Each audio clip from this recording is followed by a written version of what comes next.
Tengan todos ustedes muy buenas noches. En esta oportunidad vamos a iniciar nuestra clase sobre la ley del servicio civil. Bueno, en la actualidad muchas entidades ya han implementado la ley del servicio civil, por lo cual actualmente un poco más de 3.000 trabajadores a nivel nacional ya son del régimen del servicio civil a cargo de la ley del servicio civil, que es la ley 30.057. No hay noticia de gobiernos regionales que hayan terminado el proceso de implementación, tampoco noticia de municipalidades provinciales o distritales que hayan terminado el proceso de implementación de la ley del servicio civil. Las entidades que cuentan ya con este tipo de trabajadores son entidades del gobierno nacional. Por ejemplo, la ONP, el mismo Servir, el MEF. En esta oportunidad vamos a ver los aspectos más importantes de la ley del servicio civil. La ley del servicio civil es una ley netamente técnica. No vas a encontrar como frases referentes a cautelar los derechos de los trabajadores, que el servidor público es un fin para la administración pública. Más bien vas a encontrar el sistema administrativo de recursos humanos para la gestión pública, los procesos que implica y los subprocesos que también se desarrollan dentro de cada proceso. Esa es la ley del servicio civil. No vas a encontrar causales de desnaturalización. Por eso es un poco chocante para las organizaciones sindicales de trabajadores estatales la ley del servicio civil, por cuanto, a diferencia del 728 que establece causales de desnaturalización, o la 276 que establece que los derechos de los servidores públicos. El caso de la ley del servicio civil no contiene estas aseveraciones. Es una ley netamente técnica destinada a la gestión pública del sistema administrativo de gestión fiscal de los recursos humanos y tiende a cautelar el principio de previsión y provisión presupuestaria. Entonces, vamos a empezar indicando lo siguiente. Mira, eh, como te indiqué, la ley del servicio civil desarrolla uno de los sistemas administrativos de la administración pública peruana. Son 11 sistemas administrativos. Cada sistema administrativo tiene por finalidad regular la utilización de los recursos públicos dentro de cada entidad pública. Los sistemas administrativos se oponen a los sistemas funcionales. Entonces, o sea, hay sistemas de la administración pública. Estos sistemas de la administración pública se dividen en dos, los sistemas funcionales y los sistemas administrativos. Los sistemas funcionales implican la correlación entre entidades públicas para el cumplimiento de políticas estatales. Por ejemplo, puede haber la política estatal de mejorar o eliminar el analfabetismo en el Perú. Entonces, para esto vas a ver al Ministerio de la Cultura, al Ministerio de Educación, entre otros organismos estatales que van a participar en este sistema funcional. Por su parte, vas a encontrar los sistemas administrativos. Los sistemas administrativos son 11 sistemas administrativos. Uno de esos sistemas administrativos es el sistema administrativo de gestión fiscal de los recursos humanos, que desde el punto de vista del derecho administrativo se estudia como empleo público. Eh, si entendemos que el sistema administrativo tiene por finalidad regular la utilización de los recursos en las entidades de la administración pública, promoviendo la eficiencia y eficacia en su uso, debemos entender que el empleo público en el Perú, al haberse sustentado en este sistema administrativo, siempre tiene correlación con el uso de los recursos públicos. Es por eso que, por ejemplo, actualmente, a veces terminas un proceso de negociación colectiva, emiten tu convenio colectivo, y a veces tú te sientes un poco mal porque te cuestionan tu convenio colectivo porque no tenía el informe de viabilidad presupuestal previamente a la emisión del convenio colectivo. Y eso es parte de lo que es el empleo público. Por eso, si tú me dices, y ese convenio colectivo va a pasar en un proceso judicial, la verdad, muy difícil que pase, porque el Poder Judicial tiene la facultad de revisar la legalidad de los actos que emite la administración pública, como es el convenio colectivo. Por lo tanto, si tú pides el cumplimiento de un convenio colectivo sin informe de viabilidad presupuestal que establece la ley de negociación colectiva en el sector público, lo más probable es que van a negar el cumplimiento del convenio colectivo. ¿Y eso por qué? Porque esto deriva del sistema administrativo de gestión fiscal de recursos públicos. No, por eso no es correcto hablar en estos casos de el derecho laboral público, eso no existe. El derecho del trabajo es el derecho que tú conoces con los principios, con todo el derecho del trabajo en el sector privado, el empleador, en ese caso el empleador tiene un fin lucrativo y por eso casi no se le exige mucho. Entonces es la lucha entre el empleador y el trabajador. Ese es el derecho del trabajo o derecho laboral. En el caso del derecho del empleo público, no es derecho del trabajo, ni por más que le pongas público, no es lo mismo, porque no se sustenta necesariamente los mismos principios. ¿Por qué? Porque en este caso el empleador es una entidad pública, ¿ya? Y la entidad pública vive de recursos públicos. Y esos recursos públicos, ¿quién los provee? La sociedad peruana. Es por eso que cuando vas a contratar personal, va a disponer de pago de dineros a favor de los trabajadores, siempre le dicen, oye, viabilidad presupuestaria. ¿Por qué? Porque esos dineros no son hechos por la entidad pública, son dineros de los ciudadanos peruanos que le dan a la entidad pública. Y necesitamos por transparencia saber en qué se usan esos dineros. Porque si le damos dinero a través de tributos es para que haga obras. Entonces, más o menos ese es lo que sucede en el empleo público. Por eso a veces cuando buscas un abogado que defiende estos casos, tienes que buscar un especialista en empleo público, no en derecho del trabajo, porque el derecho del trabajo va a ver al empleador que debe cumplir todo.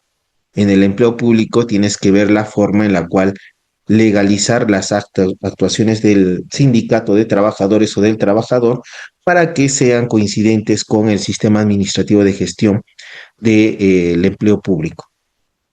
Ya, entonces, en este caso, cuando decimos sistema administrativo, decimos que el sistema de gestión de recursos humanos regula la utilización de los recursos humanos de las entidades públicas, promoviendo la eficacia y eficiencia de las relaciones laborales de empleo público. Este sistema corresponde a lo que se denomina servicio civil, servicio público, empleo público, también le llaman derecho laboral público indebidamente, o función pública. Bueno, o sea, todo este sistema de gestión de recursos humanos se mira a través de el derecho del empleo público, también le llaman servicio civil. En Francia, por ejemplo, droit de función pública, derecho de la función pública. En Ecuador tienen su ley del servicio público que se refiere al empleo público. El Tribunal Constitucional en el Perú indebidamente le colocó derecho laboral público y por eso que un poco laboralizan el empleo público y no es lo correcto.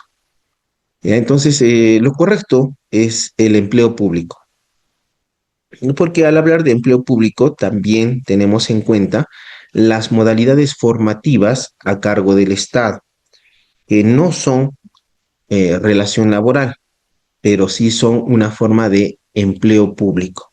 Entonces, por eso es mejor hablar de empleo público antes que derecho de laboral público, para no excluir algunas figuras que también son importantes, porque en algunas entidades ingresa personal supuestamente como practicante, pero sin convenio de prácticas preprofesionales y realiza una labor normal como si fuera un trabajador bajo subordinación. En ese caso, este supuesto practicante sin convenio puede pedir la desnaturalización correspondiente a la entidad pública. Entonces, esas situaciones son las que mueven a hablar de empleo público. No creas de que solamente es el empleo público y seguramente es porque le gusta al doctor. No, es porque es más útil hablar del empleo público para proteger justo a los supuestos practicantes que no están en una relación laboral, pero que pueden desnaturalizar a una relación laboral. Entonces, siempre ten en cuenta esas situaciones, unas definiciones.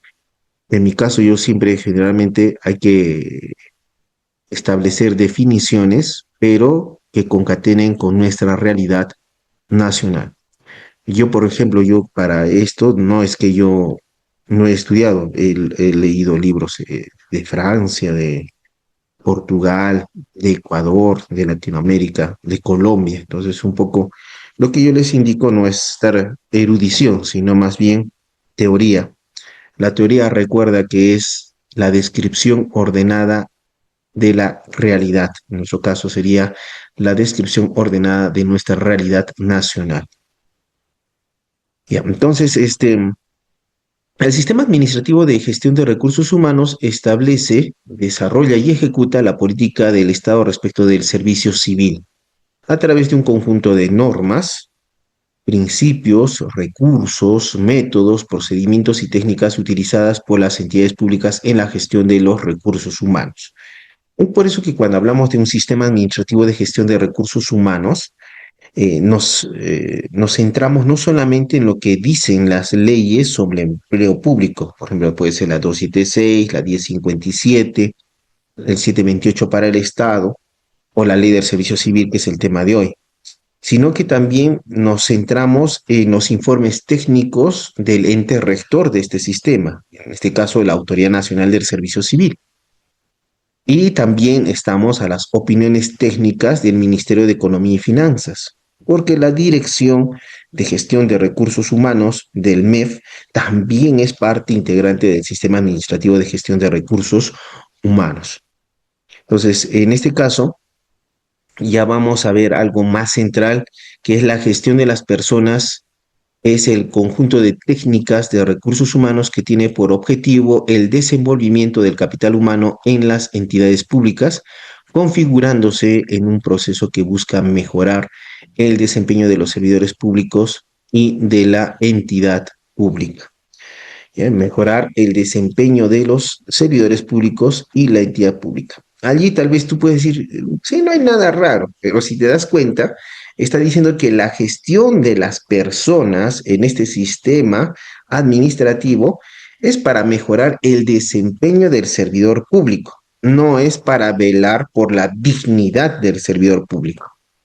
Y a lo largo de toda la ley 30.057 vas a notar que más se establece obligaciones para los servidores civiles o servidores públicos que establecer que el servidor público, al ser un ser humano, también merece la protección de su dignidad. ¿Y qué significa la dignidad? Es considerarlo un fin y no un medio.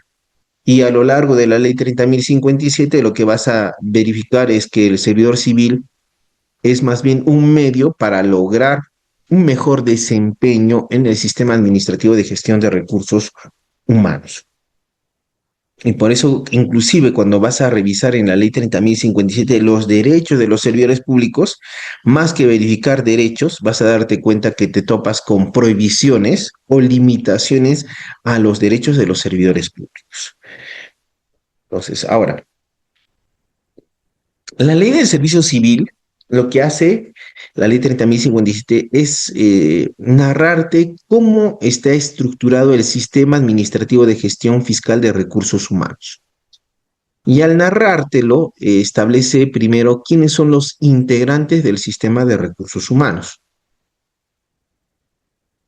Y desde un inicio te dice que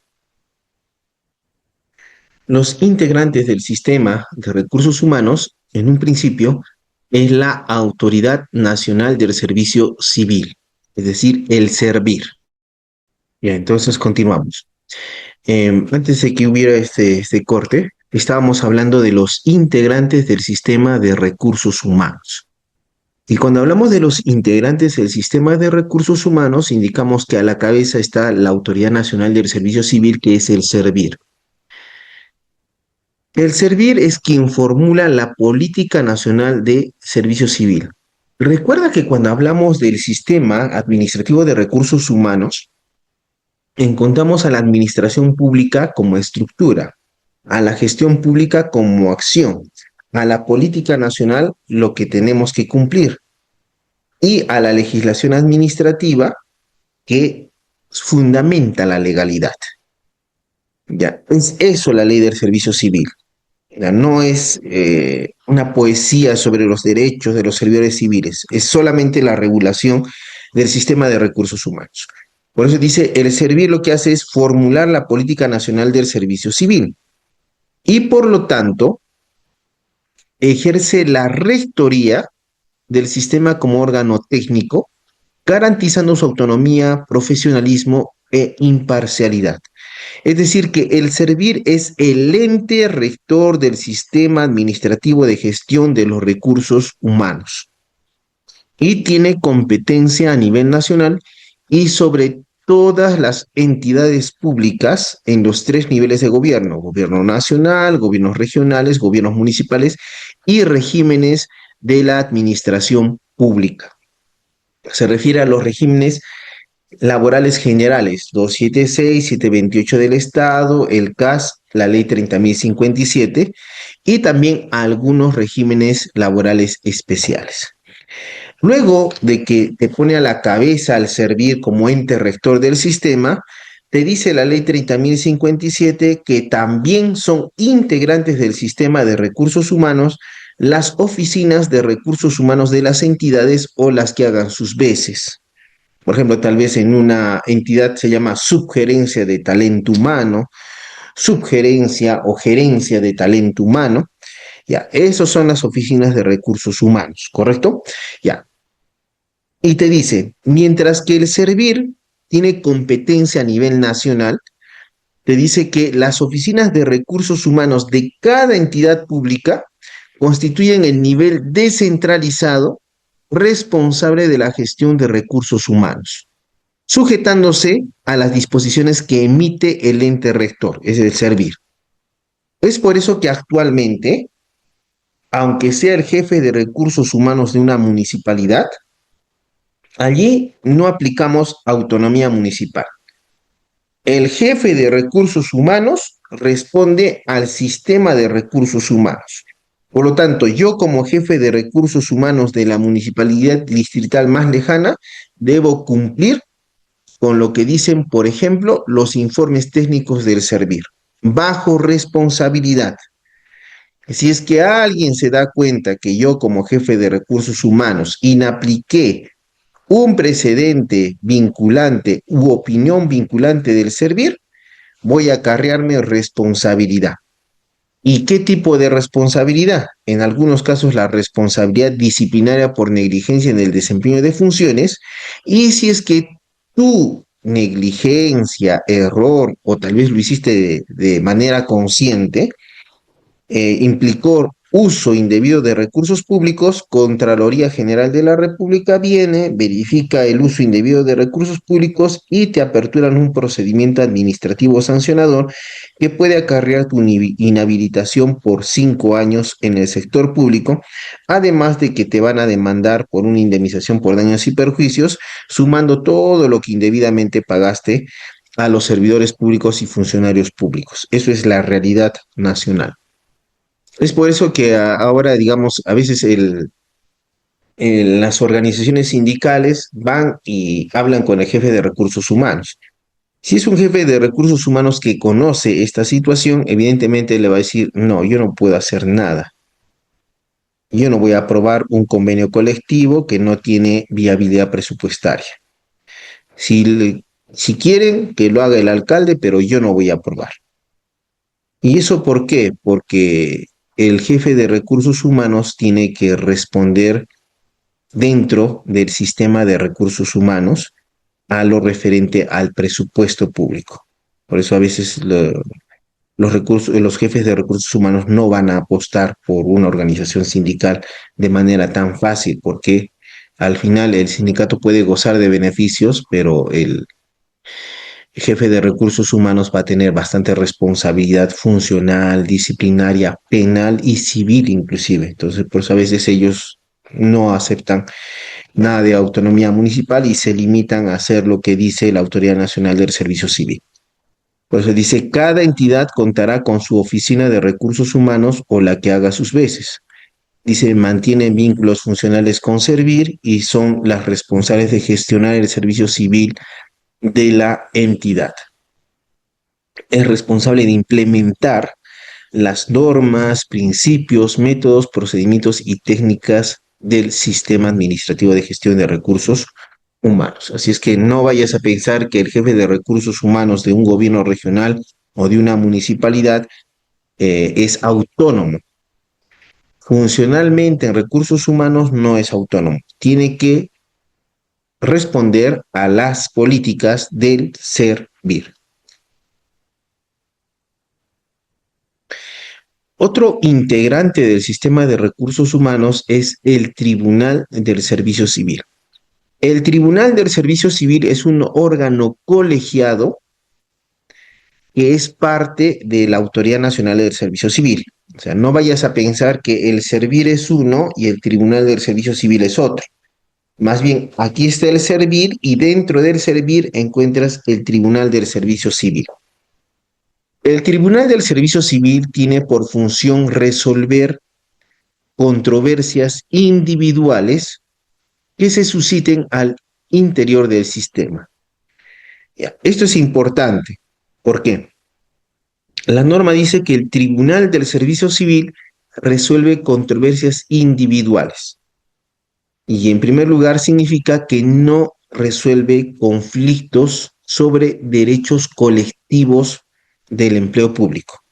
Es decir, el Tribunal del Servicio Civil no resuelve sobre libertad sindical, no resuelve sobre negociación colectiva, ni mucho menos resuelve sobre huelga, que son los tres derechos colectivos fundamentales. Solamente se limita a controversias individuales. Cuando habla de controversias individuales, se refiere a un servidor público versus la entidad. Por ejemplo, quise ascender, me prohibieron el ascenso, apelo. ¿Quién ve la apelación? Tribunal del Servicio Civil. Quise mi nombramiento, no me nombraron. Apelo, el Tribunal del Servicio Civil. Pero el Tribunal del Servicio Civil no es competente para todos los conflictos individuales del empleo público, sino que limita su competencia a cuatro supuestos. Acceso al servicio civil. ¿Tú quieres ingresar a un régimen laboral? Allí es competente el Tribunal del Servicio Civil si hay un conflicto respecto de ese acceso. También segundo dice evaluación y progresión en la carrera. Por ejemplo, si tú me dices, doctor, ha habido una evaluación de rendimiento y dicen que yo no he aprobado. Apelas, Tribunal del Servicio Civil. Participé en un concurso para mi ascenso, para mi cambio de grupo ocupacional, para mi cambio de nivel de carrera, progresión en la carrera. Eso, si es que hay un conflicto, Tribunal del Servicio Civil. Todo lo referente al régimen disciplinario, Tribunal del Servicio Civil. En específico, las sanciones de suspensión de 1 a 365 días y la sanción de destitución. También la terminación de la relación de trabajo. Por ejemplo, cesé por límite de edad, pero según mi partida todavía no cumplía. Voy a discutir eso. Eso lo ve el Tribunal del Servicio Civil. Esa es la competencia del Tribunal del Servicio Civil, que es un órgano integrante del servir. Solamente ve sobre acceso al servicio civil, evaluación y progresión en la carrera, régimen disciplinario y terminación de la relación de trabajo.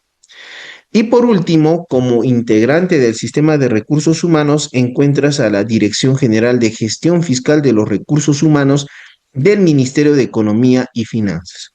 Por ejemplo, tú dices, oye, hay un problema sobre el cálculo de la compensación por tiempo de servicios en el régimen laboral del decreto legislativo 276.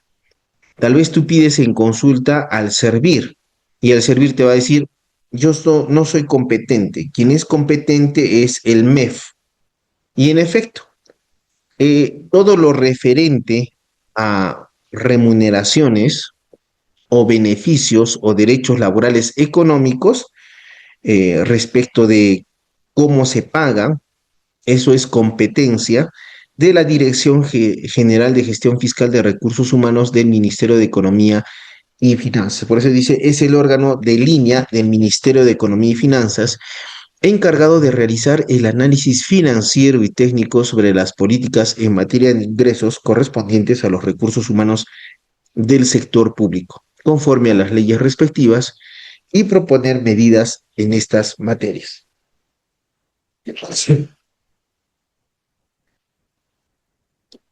Y indica asimismo que dentro del Ministerio de Economía y Finanzas, esta dirección depende del despacho viceministerial de Hacienda. Ya, entonces, esos son los integrantes del sistema de recursos humanos. El servir, los jefes de recursos humanos o las oficinas de recursos humanos de cada entidad en el país, el Tribunal del Servicio Civil y la Dirección de Gestión Fiscal de Recursos Humanos del MEF. Al integrarse dentro de este sistema al MEF, allí es donde se pone de relieve en el empleo público lo que se refiere a presupuesto. Es por eso que tal vez alguno de ustedes lleva casos de empleo público y no es que el presupuesto esté de más bien tienes que aprender derecho presupuestario. ¿Para qué? Para poder mejor defender los casos. El derecho presupuestario es un derecho muy dejado de lado en el Perú. En España, por ejemplo, se estudia se estudia el derecho financiero, que implica el derecho tributario, el derecho aduanero, el derecho presupuestario. Dentro del derecho presupuestario se analiza sobre lo que implica el presupuesto. Entonces, no es pedir un derecho por pedir en el empleo público, sino que tienes que darle el sustento presupuestario correspondiente. Es por eso que a veces hay algunos procesos en los cuales un poco de poesía jurídica tiene derecho, derecho, pero te olvidas de establecer si es que en verdad hay presupuesto para atender tu derecho. ¿Y por qué es importante el presupuesto? Porque eso se deriva de recursos públicos que administra la entidad pública. No es que es propietaria de esos recursos públicos, solamente los administra. Al final esos recursos públicos no son más que los dineros de la población peruana. Es por eso que lo presupuestario es importante para resolver casos en materia de recursos humanos en el empleo público en el Perú. Y eso es importante ponerlo y resaltarlo. Entonces, en este gráfico ya puedes observar a los integrantes del sistema de gestión de recursos humanos, a la Autoridad Nacional de Servicio Civil, el servir a las oficinas de recursos humanos de las entidades o las que hagan sus veces, al Tribunal del Servicio Civil, a la Dirección General de Gestión Fiscal de los Recursos Humanos del MEP. ¿Ya? Entonces, allí puedes observar los integrantes del sistema de gestión de recursos humanos del Estado. Por ejemplo, para fines prácticos, tú dirás esto ya, pues teoría, ¿de qué sirve? Uno, imaginemos que hay alguna situación del sistema administrativo de gestión de recursos humanos que no está bien. Tú eres el dirigente de una organización sindical de trabajadores estatales y resulta que tu entidad viene contratando, aparentemente sin presupuesto, a más personal. Y esto ha implicado que no pueda cumplir con un convenio colectivo válidamente emitido con viabilidad presupuestal. O sea, en vez de cumplir con el convenio colectivo, contrata más personal, habiendo ya personal en la entidad. Entonces, ¿qué puedo hacer?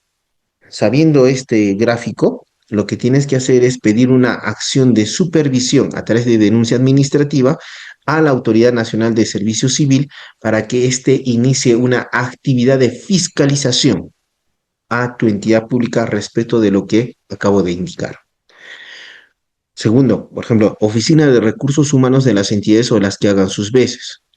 Al saber que es parte integrante del sistema administrativo, ya te das cuenta de que poco puedes hacer para que una oficina de recursos humanos contravenga los criterios previstos por el servir.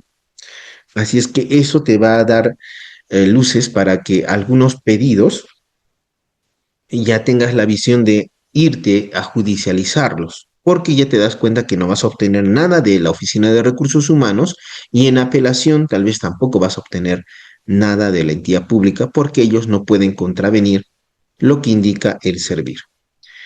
Ahora, del Tribunal del Servicio Civil. Puede decir, ya, pero si yo no tengo nada que ver con esos conflictos, claro.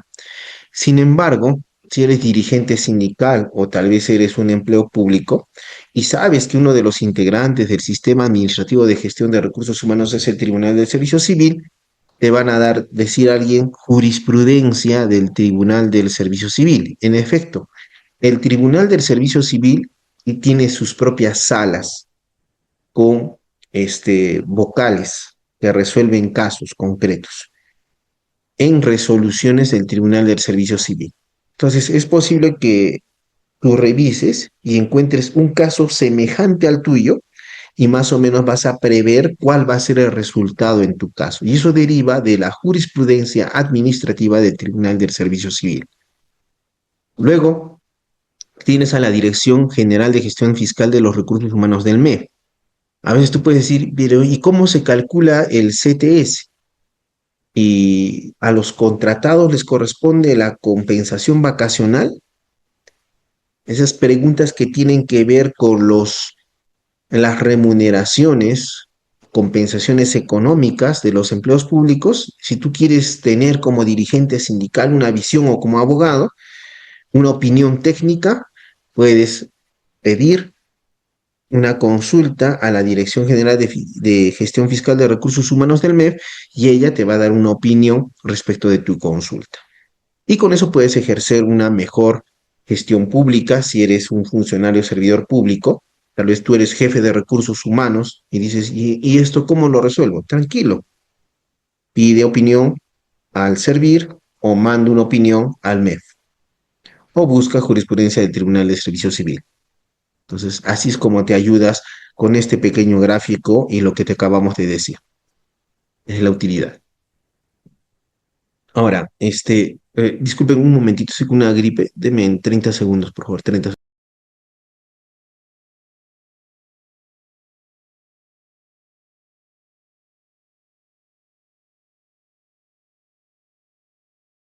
Perfecto, que más participantes en los breves momentos, por favor, mientras esperamos la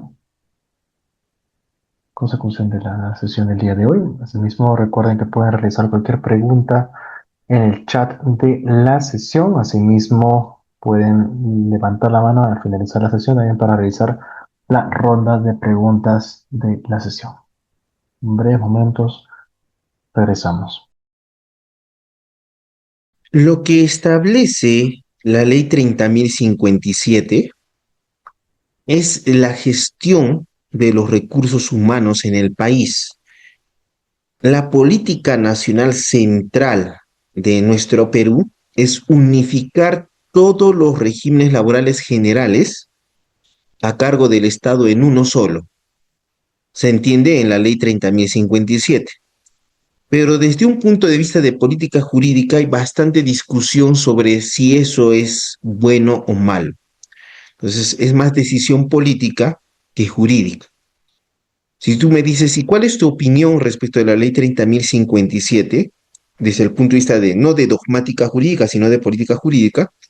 Es que un poco esta ley 30.057 no asume que el servidor público es un ser humano. Por ejemplo, hace en el 2024, mira, hace unos 2 años, eh, Costa Rica, donde está la Corte Interamericana de Derechos Humanos, ha aprobado su ley de empleo público. Y si revisa su ley de empleo público, reconoce inclusive el derecho de los servidores públicos a, por igual trabajo, igual remuneración. Entonces, en el caso de nuestra ley 30.057, no hay esos principios que revaloren el trabajo del servidor público. Claro, entendemos que un servidor público debe tener responsabilidad, pero esa responsabilidad en la gestión de recursos humanos no puede olvidar que también es un ser humano y tiene algunos derechos que se le deben respetar y deben estar expresamente en esta ley del servicio civil. Es por eso que algunos opinan por derogar la ley 30.057 junto con la Autoridad Nacional del Servicio Civil. Otros opinan por modificar la ley 30.057. Otros retardan su implementación. Por ejemplo, una forma de cómo se ha retardado esta implementación es a través de la ley 31131. Se suponía que los trabajadores CAS debían transitar paulatinamente a la ley del servicio civil.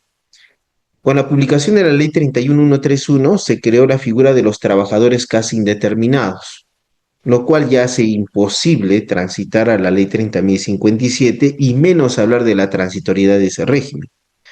Inclusive, por otros lados, se emiten leyes que incorporan a los trabajadores CAS indeterminados y determinados al régimen de la entidad, que generalmente es o 276 o 728, dejando de lado la posible incorporación a la ley 30.057.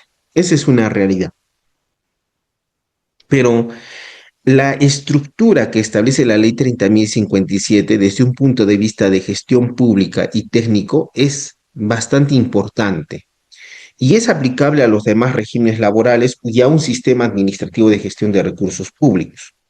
Por ejemplo, aquí vas a encontrar, vamos a hablar de subsistemas y procesos. Ya.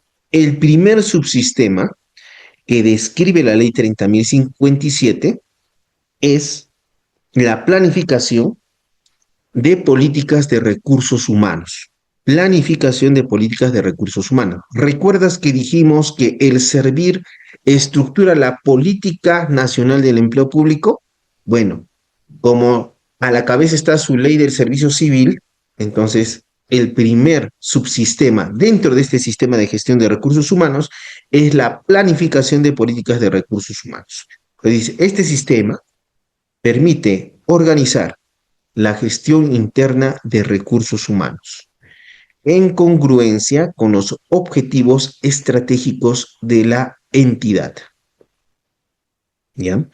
Es decir, no solamente establece una política nacional, sino que se pretende que esa política nacional esté o sea congruente con los objetivos estratégicos de cada entidad pública.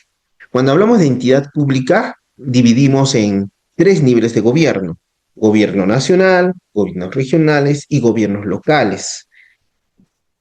En los gobiernos locales vas a encontrar las municipalidades, provinciales y distritales. Entonces, la municipalidad distrital más lejana, con menos recursos públicos, tiene sus objetivos estratégicos. Así es que la planificación de la política de recursos humanos tiene que ser congruente con los objetivos estratégicos de esa entidad pública. Es decir, no es que le imponemos toda la política nacional, más bien tiene que existir una congruencia con sus objetivos estratégicos, de tal manera que su eficiencia y eficacia y el uso de recursos sea congruente con la política nacional y que esta política nacional tampoco sea contraproducente para los objetivos estratégicos de esa pequeña municipalidad distrital. Dice, asimismo, permite definir las políticas, directivas y lineamientos propios de la entidad, con una visión integral en temas relacionados con recursos humanos. ¿A qué se refiere? Por ejemplo, tal vez alguna municipalidad distrital piense que en base a la autonomía municipal puede negociar todos los incrementos remunerativos que quiera, casi sin observar la ley de negociación colectiva. Sin embargo, allí aparece la política de recursos humanos y su planificación, porque ya te dice que la oficina de recursos humanos de esa pequeña municipalidad o lejana municipalidad igual tiene que responder dentro del sistema administrativo de gestión de recursos humanos bajo responsabilidad y por lo tanto tiene que observar todo lo referente a la normativa diseñada en el empleo público, como sería, por ejemplo, la ley de negociación colectiva en el sector público.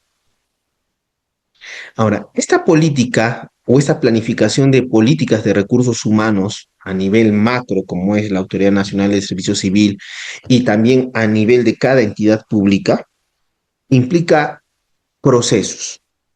El primer proceso es la estrategia políticas y procedimientos.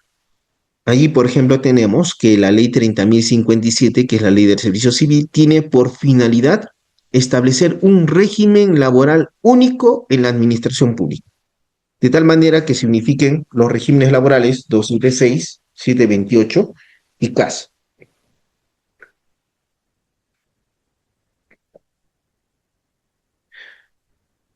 Bueno, en sí, lejos de la ley 30.057, debemos entender que hay un grave problema para las oficinas de recursos humanos a nivel nacional.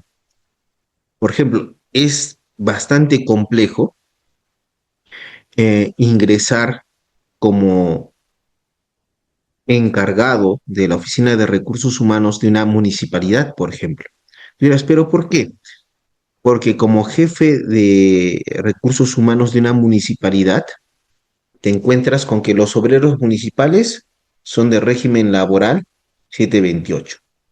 Los empleados son de régimen laboral público 276. Adicionalmente a esto, vas a encontrar empleados CAS y tal vez hasta obreros CAS. Y te vas a topar con que tu municipalidad ha iniciado el proceso de implementación de la ley del servicio civil.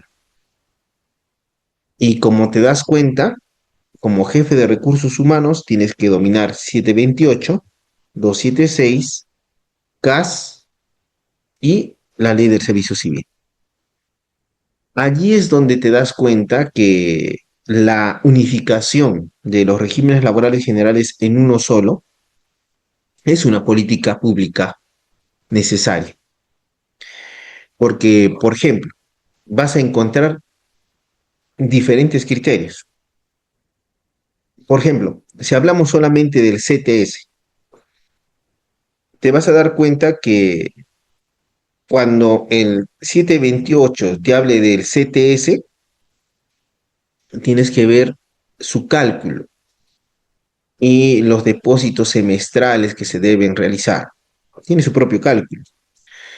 En el caso de los 276, al término de su relación laboral, hay que computar su propio CTS, que implica el MUC, implica el BET e implica el incentivo único. Ya te complicaste. Mientras que en el 728 tienes que ver remuneración básica, remuneración ordinaria y remuneración íntegra, acá ya tienes otros conceptos. Cuando vas al CAS, el CAS no tiene CTS. El CAS, por su parte, va a exigir, vía negociación colectiva, beneficios sociales para mejorar su relación laboral. Cuando vas a la ley 30.057, dices, tengo que implementar. ¿Y qué hago? ¿Suspendo procesos de selección? ¿Suspendo concursos públicos? Todo eso sucede con los cuatro regímenes laborales. Allí es donde aparece esta necesidad de este proceso, estrategias, políticas y procedimientos. Segundo proceso dentro de este subsistema de planificación de políticas de recursos humanos, planificación de recursos humanos. La implementación por las entidades públicas de régimen previsto en la Ley 30.057 se realiza progresivamente, conforme a las reglas de gradualidad que establecen las normas reglamentarias en el marco de la programación de las leyes anuales de presupuesto. Bueno, hasta allí parece interesante, ¿no? Tú dices, hay que implementar la ley del servicio civil. Pero, por ejemplo, un grave problema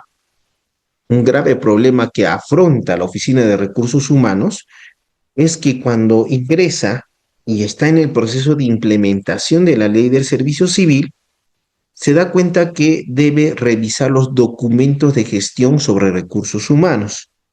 Y allí lo ves viendo el cuadro de asignación de personal y el presupuesto analítico de personal. Ya tú dirás, ¿y qué problema hay con estos dos documentos de gestión?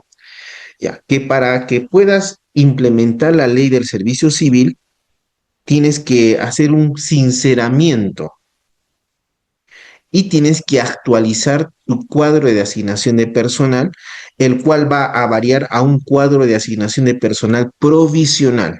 Ya, tú dices, pero está fácil. Ya, el problema es que te vas a topar con que dentro de tu municipalidad tal vez hay algún servidor que por sentencia judicial ha sido repuesto en un cargo.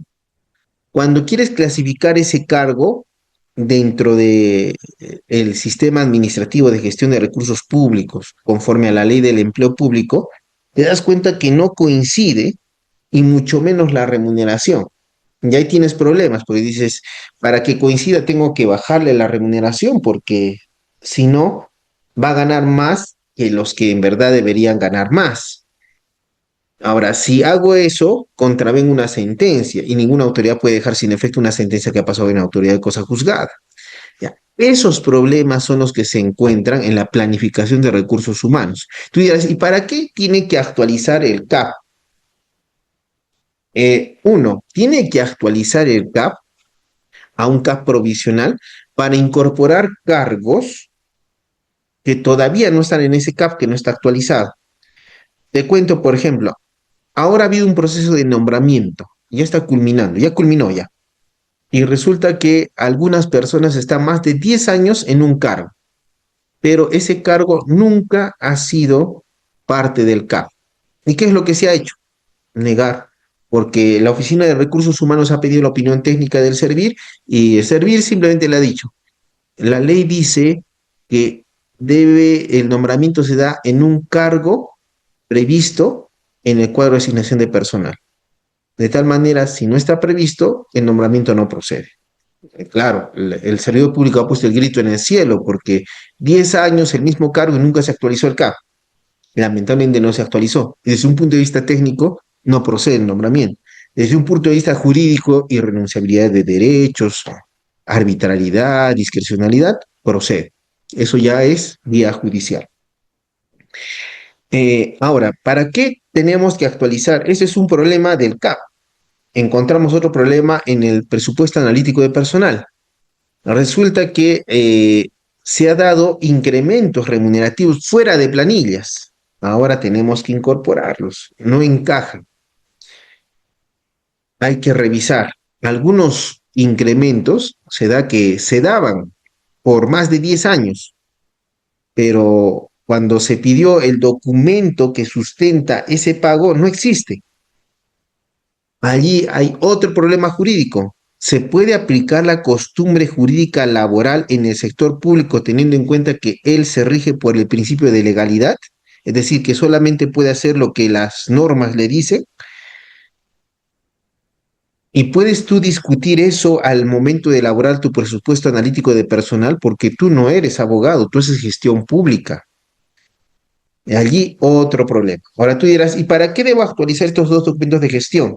Porque para implementar la ley 30.057 tienes que tener actualizados estos dos documentos para que posteriormente puedas crear el cuadro de puestos de la entidad, el CPE, que viene a sustituir y a unificar el CAP y el PAF, ya dentro del servicio civil y conforme a la ley 30.057.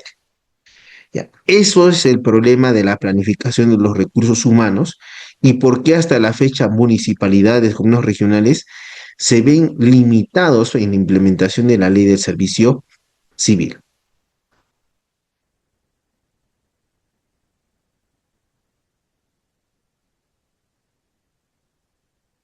Ya, ya viste el subsistema de planificación de políticas de recursos humanos. Vayamos al segundo subsistema. Recuerda, estamos dentro del sistema administrativo de gestión de recursos humanos que es descrito y desarrollado en la ley del servicio civil. ¿Ya? Segundo, subsistema, organización del trabajo y su distribución. Dice, este subsistema define las características y condiciones de ejercicio de las funciones, así como los requisitos de idoneidad de las personas llamadas a desempeñarlas. ¿Ya? Es decir, que en este caso, ya a qué documentos de gestión nos vamos a referir y debemos actualizar. Reglamento de organización y funciones, el ROF. Ahora, el MOF es vigente, pero la norma que lo sustentaba ha sido derogada. El manual de organizaciones y funciones lo tienes todavía, pero no puedes actualizarlo, no puedes crear uno nuevo. Lo que tienes que irte es al manual de perfil de puestos de la entidad. Ya, eso tienes que actualizar. Y ahora, esto trae otro problema de organización. Ya. Aquí dice funciones y cargos. Y aquí aparece la figura del perfil de puestos. También en su momento, cuando hablan de perfil de puesto, fue también toda una situación. Era como ponerle jalapeño al recursos humanos. ¿Por qué tú dirás? Porque resultó que algunas personas estaban en cargos públicos sin cumplir con el perfil para estar en ese cargo público. Inclusive en otros casos se había hecho ingresar a personas sin cumplir dicho perfil para que ejerzan ese cargo público. Esto inclusive ha generado que se modifique el Código Penal y existe un delito de indebido nombramiento o contratación en cargo público sin cumplir con el perfil. Y en ese caso, los que cometen este delito son tanto la autoridad que contrata como el servidor contratado. Claro, ellos ya verán en la vía del Ministerio Público o en el proceso penal correspondiente si había dolo o no en su conducta. Pero eso sí es otro cantar. ¿Ya? Pero allí está la organización del trabajo y su distribución. ¿Ya? Entonces, por eso, cada cargo establece cuáles son sus funciones generales, funciones específicas y a quién responden. Y asimismo también se establece el perfil que se requiere para ostentar dicho cargo. Eso es el subsistema de organización de trabajo y su distribución. Ahora dice, los procesos que se consideran dentro de este subsistema son los siguientes. Primero, diseño de puestos. Dice, comprende la descripción y análisis de los cargos estructurales y opuestos identificados y la elaboración de los perfiles, los que integran en los casos que corresponda el manual de perfil de puestos, el MPP. Ya, ahora, allí hay otro problema a nivel nacional. Cuando hablamos de cargos estructurales y opuestos identificados, es lo que también hasta la fecha también se habla de plazas, plazas presupuestadas, ¿ya? Plaza presupuestada. La plaza presupuestada es un cargo público que cuenta con presupuesto, ¿ya? Un cargo público que cuenta con presupuesto. Y ahora, ¿qué pasa con esto? Resulta que los cargos públicos presupuestados o plazas presupuestadas vacantes son como los asientos, como sillas que tenemos dentro de un salón. Ya, resulta que, por ejemplo, tenemos 30 sillas, es decir, 30 plazas presupuestadas. Pero resulta que por alguna razón yo no tengo solamente 30 sillas y 30 trabajadores en cada una de esas sillas, sino que existen personas que están trabajando y no cuentan con una silla. Es decir, ejercen funciones sin un cargo o una plaza presupuestada. Allí es donde genera el punto de que hay que crear la plaza presupuestada. No existe un procedimiento legal por mandato de la ley para la creación. Son procedimientos netamente técnicos en el MEF. Inclusive tú a veces hay otros problemas donde encuentras que tú estás en una plaza presupuestada y dices, ya estoy años aquí, tengo derecho al ascenso. Mi plaza podría convertirse y ascender y yo también podría ascender. Eso se llama la reconversión de plazas. Pero también eso implica todo un trámite en el MEF. Y allí también encuentras el coto en el diseño de puestos. A veces uno puede decir, pero hay que diseñar los puestos, ya, pero tienes que incorporar a todos, porque si fueron reincorporados por mandato judicial, tienes que respetar su cargo. Ahora, diferentes con medida cautelar y otros ya con sentencia ejecutoriada. Es diferente. Ahora, proceso dentro de este subsistema de organización del trabajo y su distribución es la administración de puestos. Aquí dice, el puesto es el conjunto de funciones y responsabilidades que corresponden a una posición dentro de una entidad, así como los requisitos para su adecuado ejercicio. Seguramente has revisado los cuadros de asignación de personal y en estos cuadros de asignación de personal vas a encontrar una clasificación de los empleados públicos, es decir, de todos los que prestan servicios en una entidad pública. Desde los funcionarios, como sería el alcalde en una municipalidad, pasando por el empleado de confianza, el EC, por los directivos superiores, el DS, por los servidores públicos de ejecución complementarios de carrera.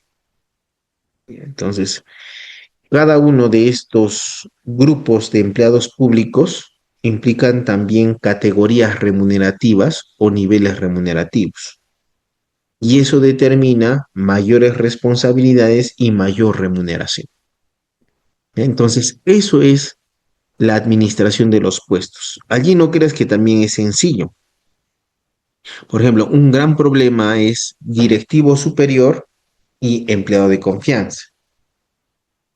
¿Es posible aplicar las categorías de personal de dirección y trabajador de confianza de la 728 a la nomenclatura de empleado de confianza y directivo superior? ¿Es posible indicar que en ambos casos la confianza es la que sustenta la labor? Si dices sí, entonces el directivo superior, a retirarle la confianza, pierde estabilidad laboral. Si dices no, tendrías que concatenar con la figura del funcionario de responsabilidad directiva, que podría no estar sustentado en la confianza, sino más bien en un concurso público y en la actividad que realice. Eso implica la administración de puestos. Entonces, estamos, recuerda, en el segundo subsistema, organización del trabajo y su distribución. Ahora vamos al subsistema más grande dentro del sistema administrativo de gestión fiscal de recursos humanos, a la gestión del empleo. Porque esta gestión del empleo implica dos grupos de procesos y cada grupo de procesos implica subgrupos, ¿ya? En sí, lo que esta gestión del empleo público te habla desde el acceso hasta el término de la relación laboral. Entonces, vamos a verlo. A ver, mira, dice, cuando dice 3, gestión del empleo público, dice, incorpora el conjunto de políticas públicas y prácticas de personal destinadas a gestionar los flujos de servidores en el sistema administrativo de gestión de recursos humanos, desde la incorporación hasta la desvinculación, ya desde la incorporación hasta la desvinculación. Entonces, te está hablando desde que inicias hasta que termina tu relación de empleo público. Entonces, vamos a gestionar desde tu ingreso hasta tu incorporación. Ya. Ahora dice, este subsistema de gestión de empleo público contiene procesos que los dividimos en dos grupos. Veamos cada grupo. Primero, gestión de incorporación. Ya.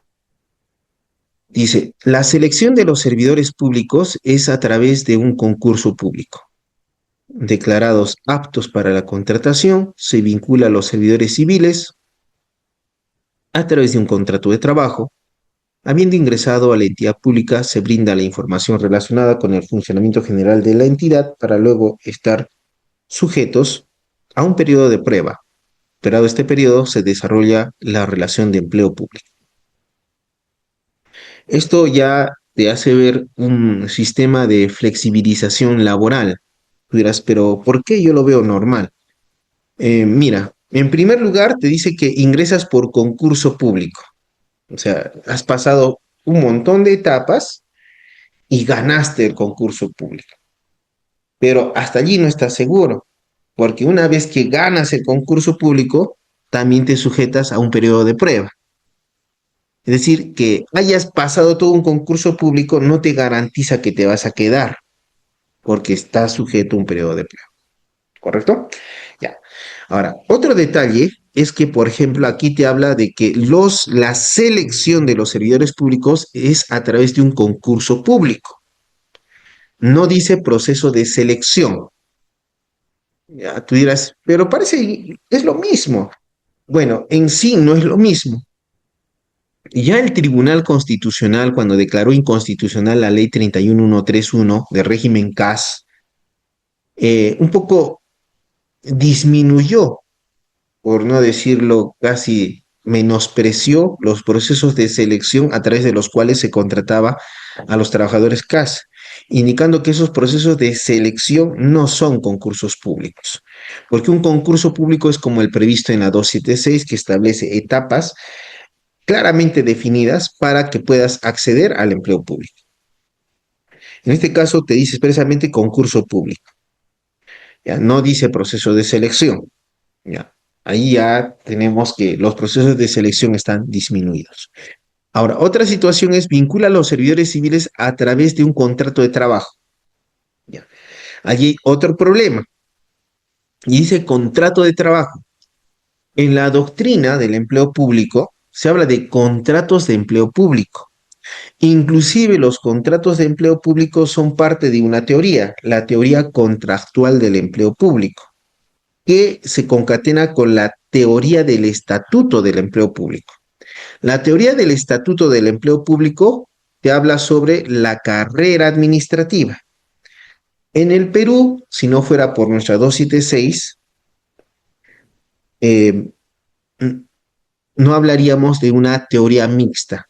Es decir, que en el Perú agarramos la teoría del estatuto, porque el 276 habla de la carrera administrativa, y también agarramos la teoría contractual, por ejemplo, la 728 y el CAS.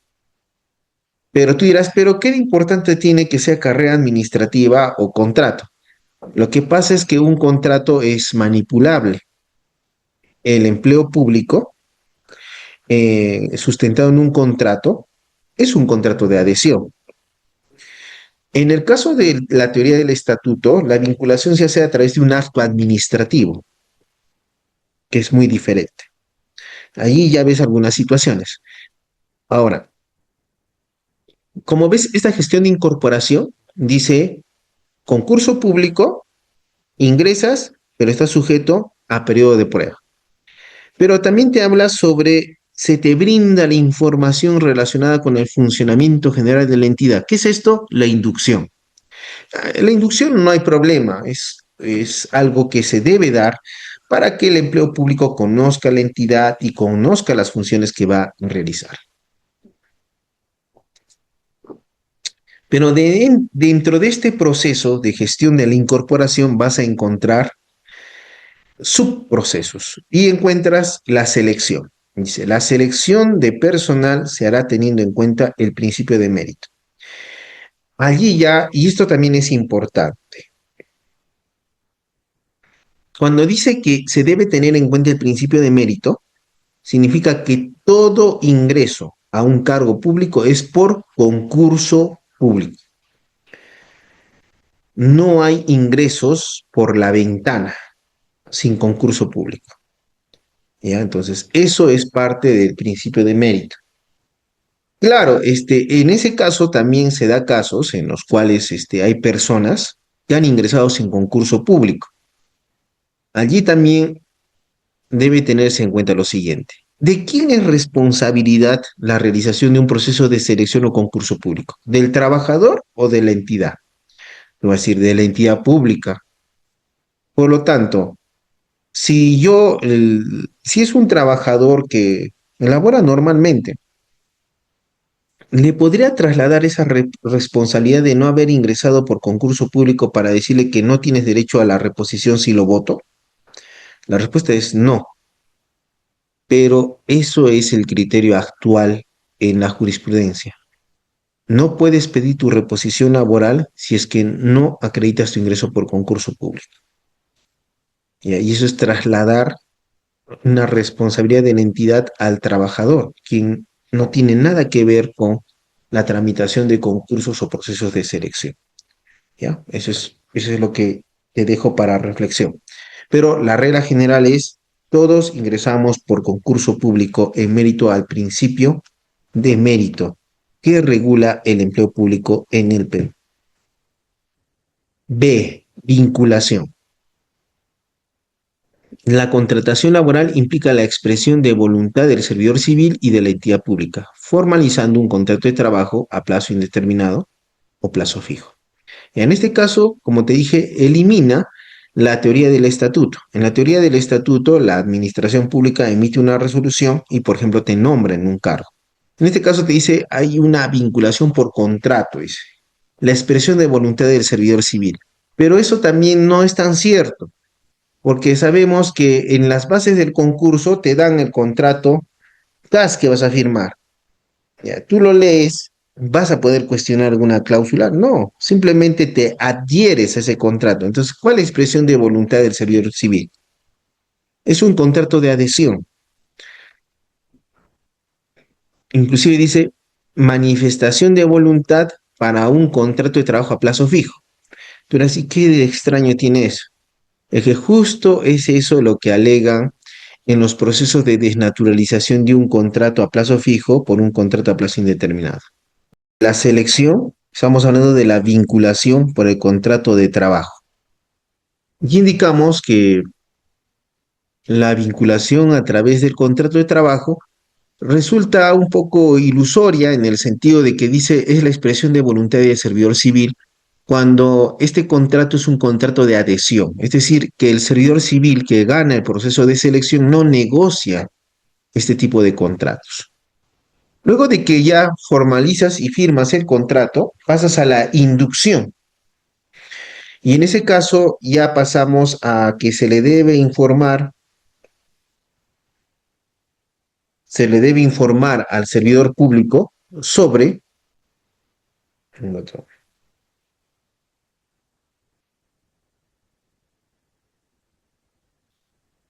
se le debe informar al servidor público sobre las funciones, las normas internas, los puestos de trabajo, cuál es el funcionamiento de la entidad en la cual él va a prestar servicio. Dice, inducción. La gestión del proceso de inducción permite a las entidades socializar y facilitar la interrelación y adaptación de manera planificada de las personas que ingresan a un puesto de la entidad, brindándosle la información relacionada con el funcionamiento general del Estado, institución, normas internas y puestos de trabajo. Desde un punto de vista del jefe de recursos humanos, esto es bastante importante. Si hay normas internas, es bueno ponerle en conocimiento al servidor público y hacerle firmar un cargo de las normas que se le está poniendo en conocimiento e indicarle que debe darle lectura a las mismas. ¿Por qué esto es importante? Porque a veces en procesos administrativos disciplinarios, poco el servidor se ampara, yo no conocí esas normas ni nunca me informaron. Por ejemplo, el reglamento interno de trabajo o el reglamento interno de los servidores públicos. Hay que poner en conocimiento para que él sepa cuáles son derechos, qué es lo que debe cumplirse internamente dentro de la entidad. Otro subproceso dentro de la gestión de las personas es el periodo de prueba. Dice, la finalidad del periodo de prueba es que la entidad pública pueda constatar la aptitud profesional del trabajador y éste pueda conocer las condiciones en las que va a desarrollar su trabajo. Bueno, por ejemplo, en la 276 no hay periodo de prueba. Luego del concurso público no hay periodo de prueba. En el CAS y el 728 sí hay periodo de prueba. Y en la ley del servicio civil sí se considera el periodo de prueba como puedes ver. Ahora, el periodo de prueba no es lo mismo que en el sector privado. En el sector público, para que la entidad pública pueda ejercer el periodo de prueba, tiene que motivar debidamente por causas objetivas por qué razón pone término al vínculo laboral en mérito al periodo de prueba. En el caso que no se esté de acuerdo con este término en aplicación del periodo de prueba, se apelará y el órgano competente para resolver esto será el Tribunal del Servicio civil.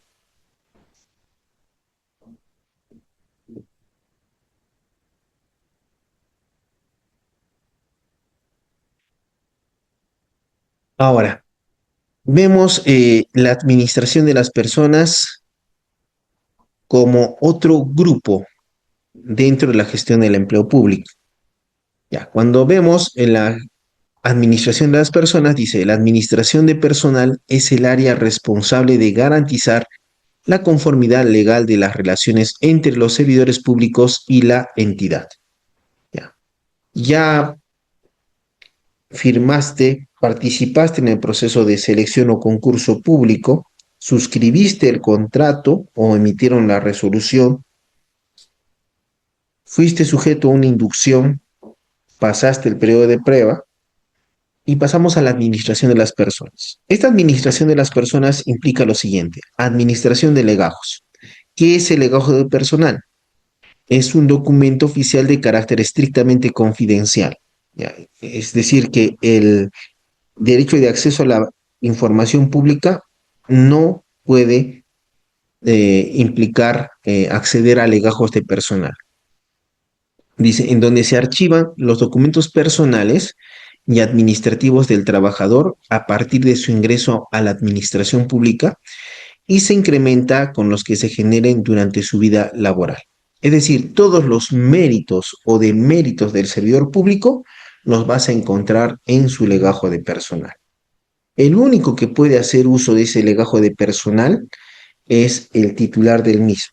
Es por eso que si tú estás en un proceso judicial y necesitas acreditar algunos méritos o deméritos, tú mismo puedes decirle al juez que se exhiba tu legajo de personal. Pero otra persona ajena a ti no puede acceder a ese legajo de personal porque es un documento o son documentos estrictamente confidenciales.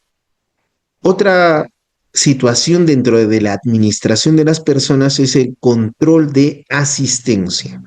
Dice, las entidades públicas están obligadas a contar con un registro permanente de control de asistencia, en el que los servidores civiles consignan de manera personal el ingreso y salida dentro del horario establecido. Esto nos lleva a dos derechos fundamentales: jornada de trabajo y horario de trabajo. Ahora, allí hay grandes situaciones y discusiones. ¿Se puede pagar horas extras a los servidores? No.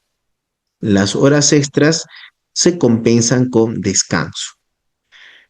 Hay, por ejemplo, en los 276 hay horario nocturno con sobretasa, no hay en el sector público eso.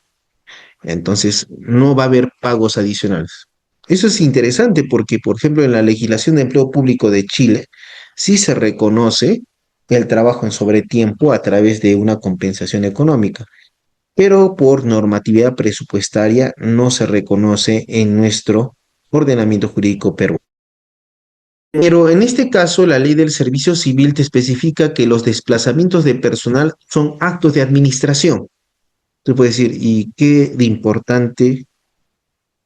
Tú puedes decir, ¿y qué de importante sea que se considere a los desplazamientos de personal como actos de administración? Uno, si es que consideráramos al desplazamiento de personal como un acto administrativo, sería pasible de recursos administrativos. La ley 30.057, pensando en esto, te dice acto de administración. Si es un acto de administración, no es un acto administrativo y ya tenemos la duda si es que podemos interponer un recurso administrativo contra un desplazamiento de personal ilegal. Ya dice, ahora, mediante el cual un servidor civil, por disposición fundamentada de la entidad pública, pasa a desempeñar temporalmente diferentes funciones dentro o fuera de la entidad, teniendo en consideración las necesidades del servicio civil y el nivel ostentado. Te pongo en autos.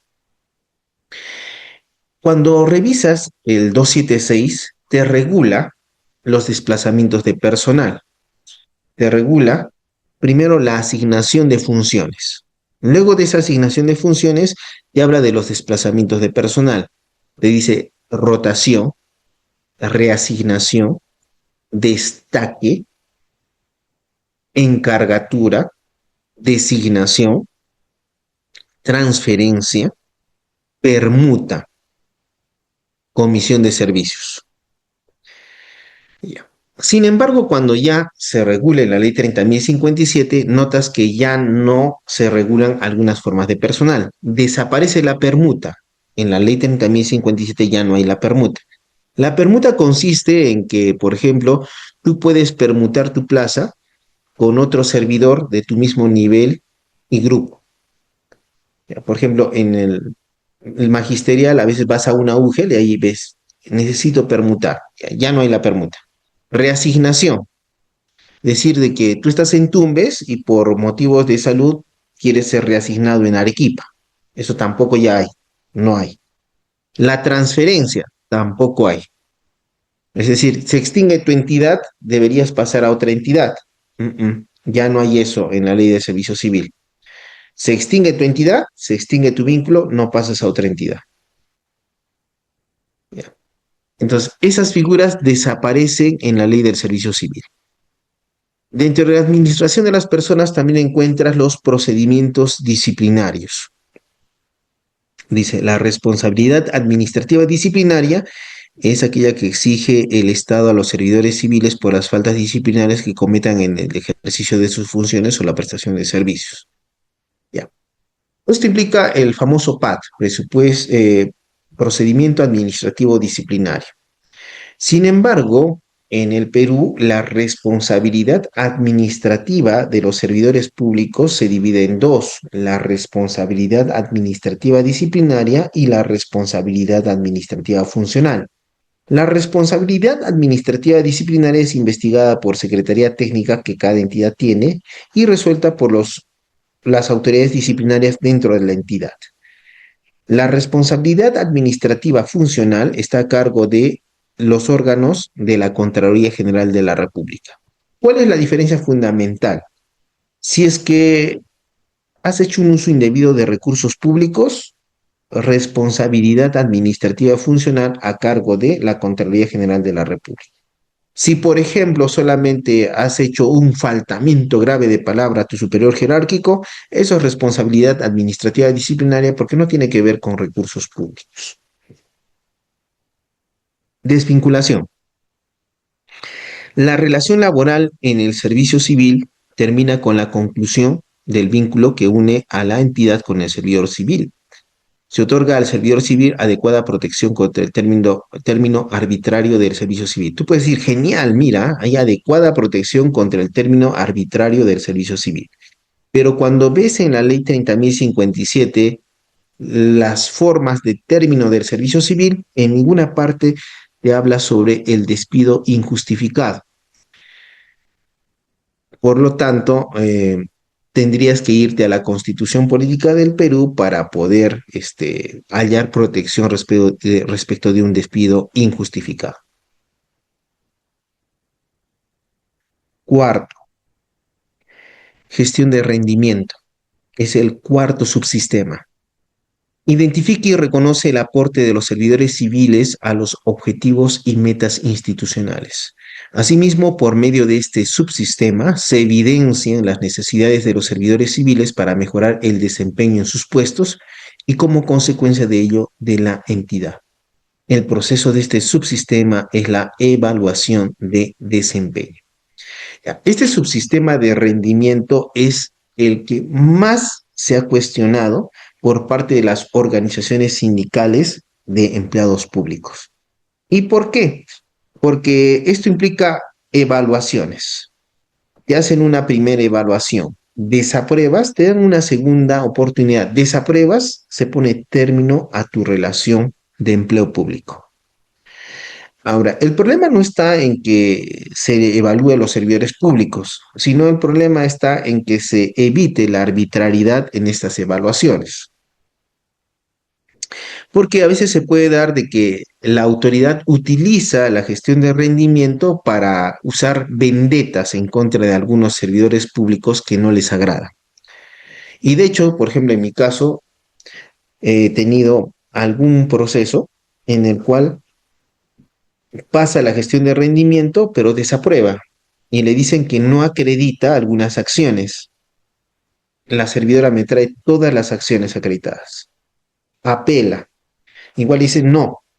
Le vuelven a evaluar, presenta todos los documentos. Ah, eso no acredita nada. Y le cortan el vínculo.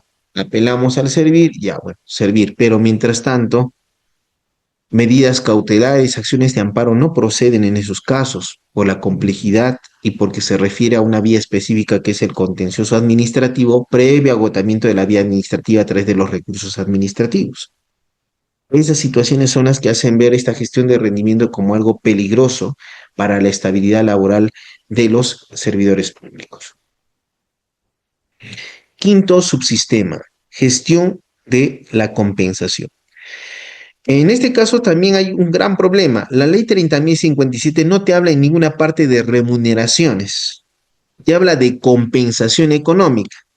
La compensación económica es un monto íntegro anual que se divide entre 14, 12 remuneraciones y 2 eh, eh, gratificaciones, fiestas patrias y Navidad. Entonces tú dirás, pero ¿qué problema hay en eso? El problema es de que en el derecho laboral hablamos de principios de protección de la remuneración, como la intangibilidad de remuneraciones. Pero ya ves lo difícil que sería hablar de la intangibilidad de remuneraciones cuando hablamos de la compensación, porque tendríamos que hablar de la intangibilidad de un cuarto de la compensación. Y allí ya nos vamos ya complicando las cosas. Inclusive cuando habla de compensación, te divide entre compensación económica y compensación no económica. Dentro de estas compensaciones encuentras subsistemas, encuentras la administración de compensaciones. Dice, la compensación es el conjunto de ingresos y beneficios que la entidad destina al servidor civil para retribuir la prestación de sus servicios a la entidad de acuerdo al puesto que ocupa.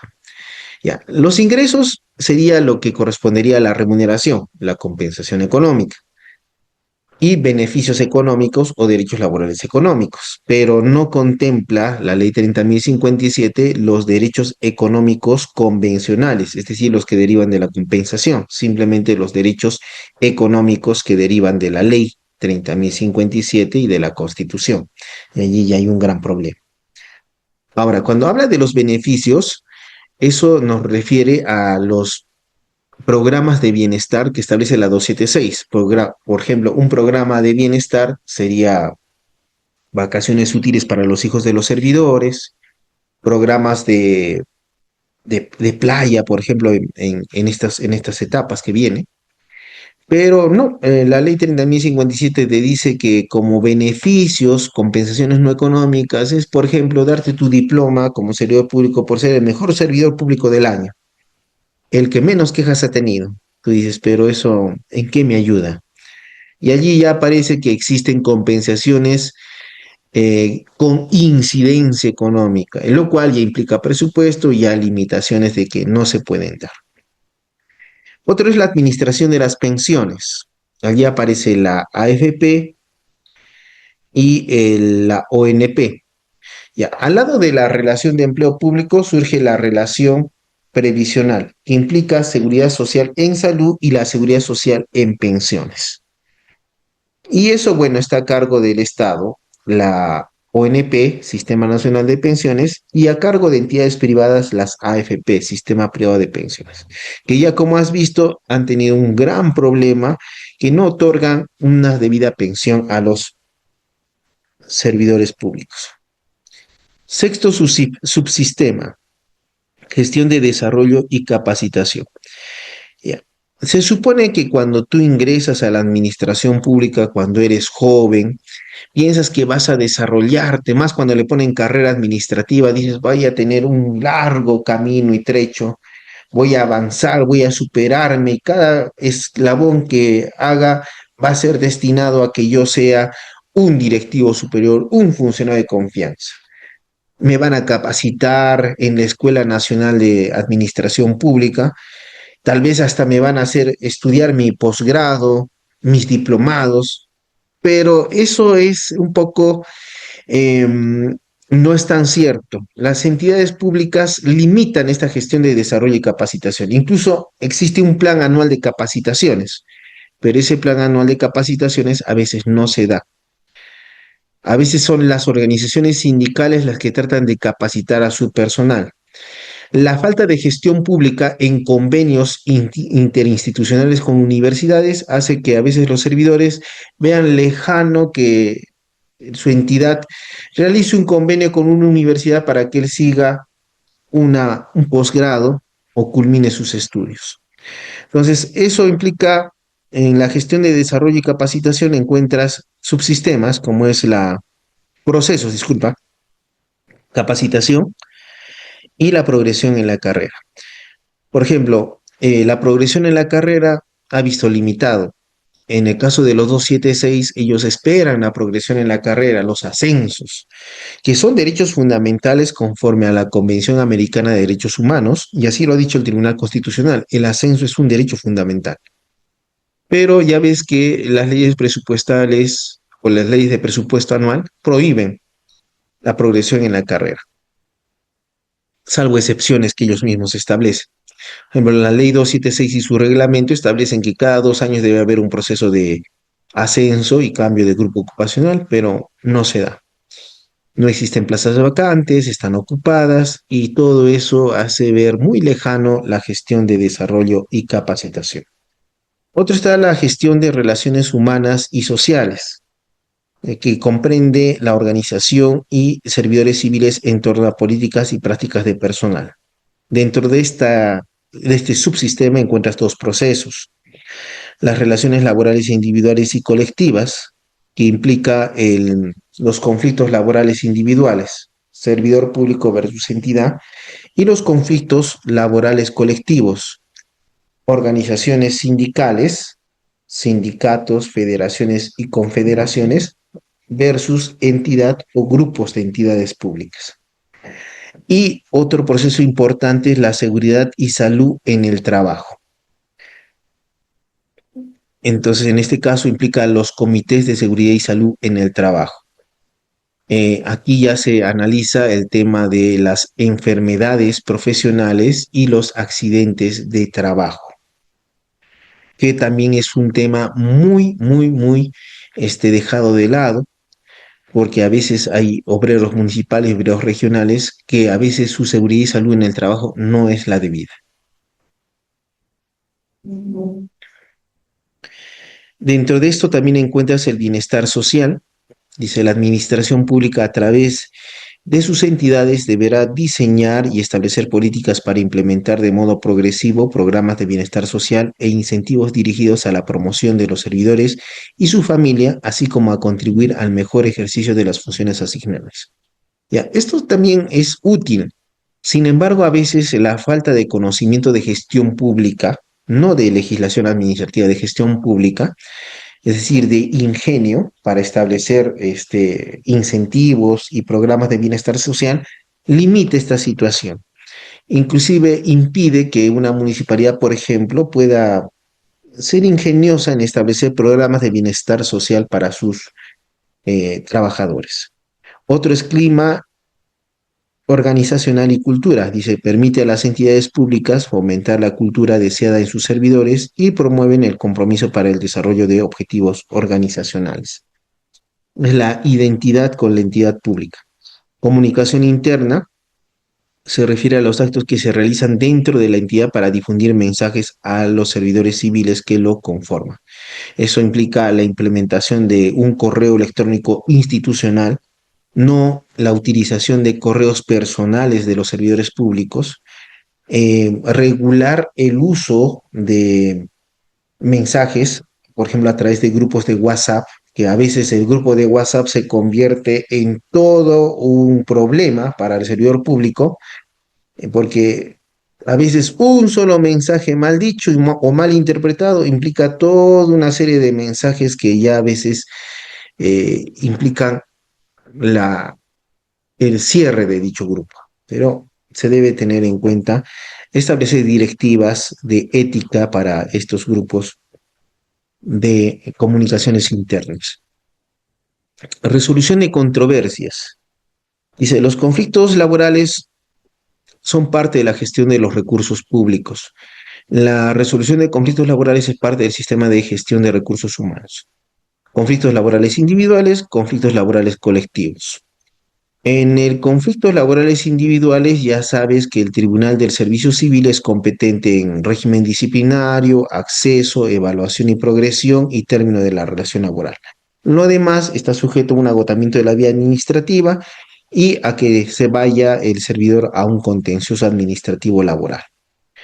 En el caso de los conflictos laborales colectivos, estos se realizan conforme a la ley 31188, la ley de negociación colectiva en el sector público, lo referente a libertad sindical, al convenio ITO 51 y lo referente a la huelga, de manera supletoria nos vamos al tubo de la ley de relaciones colectivas de trabajo para el sector privado.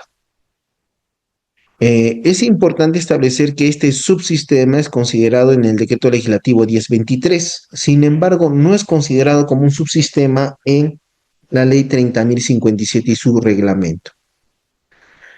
Y de esta manera, aquí tienes el sistema de gestión de recursos humanos y vas a encontrar los 8 subsistemas que conformen este sistema de gestión de recursos humanos. Planificación de políticas de recursos humanos, organización de trabajo y su distribución, gestión del empleo, gestión de rendimiento, gestión de la compensación, gestión de desarrollo y la capacitación, gestión de relaciones humanas y sociales, resolución de controversias.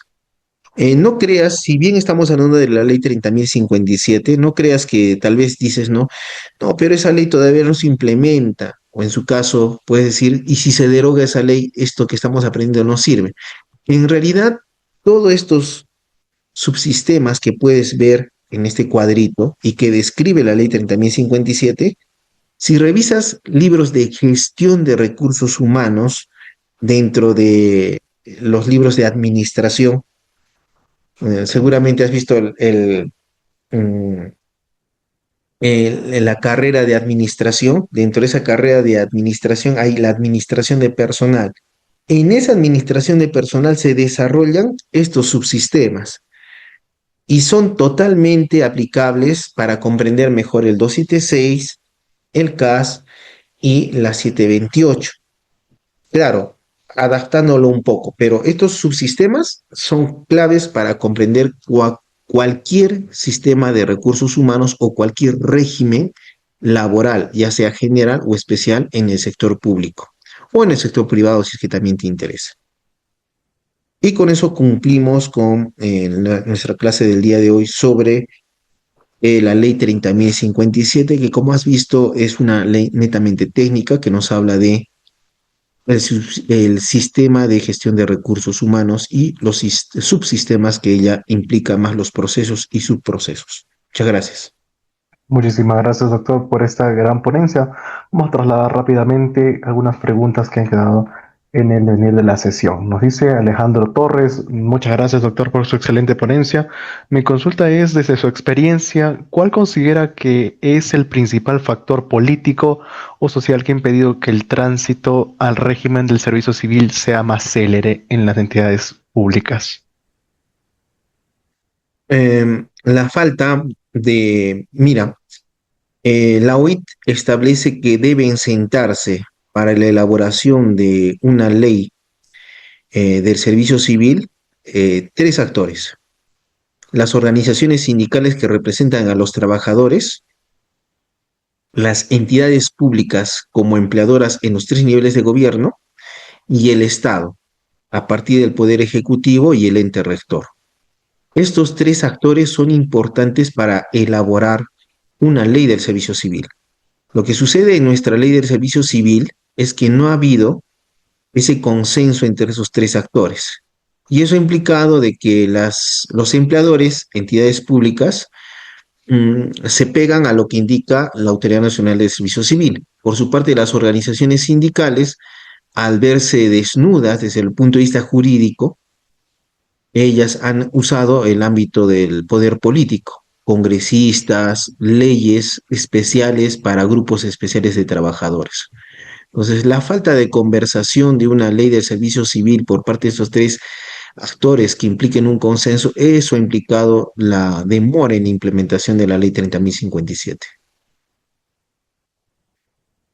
Muchas gracias, doctor. Pasamos a la siguiente pregunta de la sesión del día de hoy. Sofía Mendoza nos dice, doctor, ¿qué consejo daría a los jóvenes abogados que desean especializarse en gestión pública frente a la constante inestabilidad de los cuadros técnicos del Estado? En realidad, ese es el principal problema por el cual no hay muchos especialistas en derecho administrativo, en gestión pública, ni mucho menos en derecho del empleo público, porque un poco les da miedo los cambios normativos, la fuente de derecho administrativo como son los grupos de poder. Ya, por eso a veces más se alían los estudiantes de derecho al derecho penal o al derecho civil, porque ellos están cosificados en su código penal, código procesal penal, código civil y código procesal civil. Entonces, no cambian. En cambio, en el caso del derecho administrativo, derecho del empleo público y gestión pública, los cambios son constantes.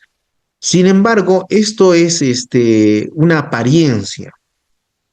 En sí, cuando, por ejemplo, como les indiqué, la última diapositiva donde viste los subsistemas del sistema de gestión de recursos humanos, si tú te lo sabes de memoria, si bien está en la ley 30.057, eso está en libros de gestión de recursos, administración de personal. Ahí está, Shelvenato, lo encuentras. Igualito. Claro, hay unas diferencias, pero es igual. Y eso es plenamente aplicable al 276, al CAS y al 30.057 y al 728. Lo que sucede es que a veces, como ves varias normas, te preocupas y piensas que no puedes dominarlas. Pero si hay un patrón, en este caso, administración de personal es el patrón común para todos los regímenes laborales generales. Alguien puede decir, pero doctor, también hay regímenes laborales especiales en la administración pública. Sí, pero tampoco no es que estén dispares, siguen el mismo patrón en la administración de personal. Lo mismo son las normas de derecho administrativo. Por ejemplo, las normas de derecho administrativo, alguien puede decir, doctor, pero hay tantos procedimientos administrativos como entidades hay. Eh, bueno, yo te digo, no te preocupes, tranquilo, porque todos esos procedimientos siempre tienen un patrón. La ley 27.444, y ahí ves el procedimiento administrativo general. No, pero yo encuentro que hay una contradicción. Tranquilo, si encontraste una contradicción, ya puedes hacer tu acción de amparo para inaplicar esa norma, porque ningún procedimiento administrativo especial puede establecer condiciones menos beneficiosas que las previstas en la Ley de Procedimiento Administrativo General. Es cuestión de encontrarle un patrón común y en el derecho administrativo. Pero, por ejemplo, cuando hablamos del derecho administrativo, a veces los docentes o los académicos lo que hacen es repetirte la ley. No te dicen el patrón, solo te dicen la ley y eso te dices, tengo que aprender la 276, la 728, el 1057, la ley 30.057 y cada uno tiene su reglamento, Dios mío, te asustas. Pero no es tanto eso, son patrones, todo tiene su relación, no es muy diferente. Si enseñamos principios, patrones, fácilmente puedes adecuarte y avanzar en esta área de conocimiento. Porque si te das cuenta es una de las áreas de conocimiento que más conflictos lleva, más que el derecho penal, más que el derecho civil. Muchas gracias, doctor. Pasamos a la siguiente pregunta. Diego Villanueva nos dice, doctor, muchas gracias por su ponencia, un gusto escucharlo. ¿Cuál es su perspectiva sobre el futuro del servicio civil en el Perú, considerando los recientes intentos legislativos por debilitar las facultades de servir? Eh, Desde mi punto de vista, yo no considero que sea correcto derogar la ley, el decreto legislativo que crea la Autoridad Nacional de Servicio Civil, ni tampoco derogar la ley 30.057, porque significaría retroceder. Lo que se está buscando es aplicar políticas anarquistas. Entonces, las organizaciones sindicales, un poco, hay el anarcosindicalismo, por ejemplo, como política, como ideología política, implica quitarlo todo y partir de cero. pero para nuestro Estado peruano eso no es lo idóneo. Lo que sí yo estoy de acuerdo, no estoy de acuerdo con la ley de servicio civil. Encuentro varias deficiencias desde el punto de vista del derecho administrativo. Lo que sí estaría de acuerdo es con una modificación sustancial de la ley 30.057, tal vez un ajuste en las funciones que realiza el servir, problemas de desconcentración, descentralización, eh, y de considerar al servidor público como un fin y no como un medio del servicio civil. Entonces, yo estoy de acuerdo con una modificación profunda del servicio civil, no con derogar todo y partir de cero, porque eso es empezar de nuevo y eso implica mayor problema, tanto para los que quieren estudiar esta rama del derecho, como para los que quieren ver una administración de personal en el sector público mucho mejor. Muchas gracias, doctor. Pasamos a la penúltima pregunta. Dice Luis Vega, doctor Pacori, excelente ponencia. Una consulta, le entendí que proceso de selección es diferente a concurso público. ¿Podría decirme la diferencia? Muchas gracias. Lo que pasa es de que un concurso público está diseñado para el empleo público, es decir, el ingreso de personal bajo empleo público. Un proceso de selección está destinado a contratación administrativa de bienes, servicios y obras y no te otorga garantía de escoger a un trabajador idóneo. En el otro caso, escoges un proveedor, en este caso, escoges a un trabajador estatal. Perfecto, doctor. Vamos a la última pregunta del día de hoy. Nos dice Ricardo Guamán. Muchas gracias por su claridad, doctor. Mi pregunta es, ¿en qué medida considera que la implementación total de la ley mejoraría la percepción de la ciudadanía de la calidad del servicio público? Eh, Deben tener en cuenta que también cada uno debe ubicarse en su rama del conocimiento. Si nosotros somos estudiosos del derecho, nosotros somos abogados. Nosotros no somos gestores públicos. Nuestra labor dentro de nuestro campo de conocimiento es teoría de la norma, teoría del ordenamiento, aplicación, interpretación e integración de normas administrativas. Nosotros damos forma a la gestión pública. Nosotros escuchamos la estructura de la administración pública. Nosotros debemos tener en cuenta los que hacen políticas públicas. Entonces, nuestro campo de acción es aplicar, interpretar e integrar normas a partir de la teoría del ordenamiento jurídico y la teoría de la norma jurídica. Si nosotros nos ponemos a sustituir a los gestores públicos cuando nosotros no somos políticos ni analistas políticos, ya estamos pecando. Estamos pensando en que por ser abogados podemos hacer un mejor país. Más bien no. Los abogados nos ubicamos en nuestra área de conocimiento, los políticos, los gestores públicos, ellos que hagan su parte. Nosotros hacemos nuestra parte. Es eso, o sea, no tenemos que endiosarnos como abogados. Nosotros tenemos nuestra área de conocimiento, como un médico. El médico, salud. El abogado, normas de convivencia. Perfecto, todo. Muchísimas gracias por esta excelente ponencia del día de hoy. En esta medida felicitamos al doctor José María Pacoricari por esta sesión denominada Ley del Servicio Civil, Análisis Práctico y Resolución de Conflictos. Le agradecemos por esta magnífica sesión. ¿Algunas últimas palabras, doctor, para culminar la sesión? Bueno, desearles un feliz año nuevo. Nada más, señores. Muchas gracias. Hasta luego. Muchísimas gracias, doctor. Igualmente le deseamos un feliz año nuevo también para usted y para todos nuestros participantes de la sesión del día de hoy. Muchísimas gracias. Hasta luego. Muy buenas noches, doctor.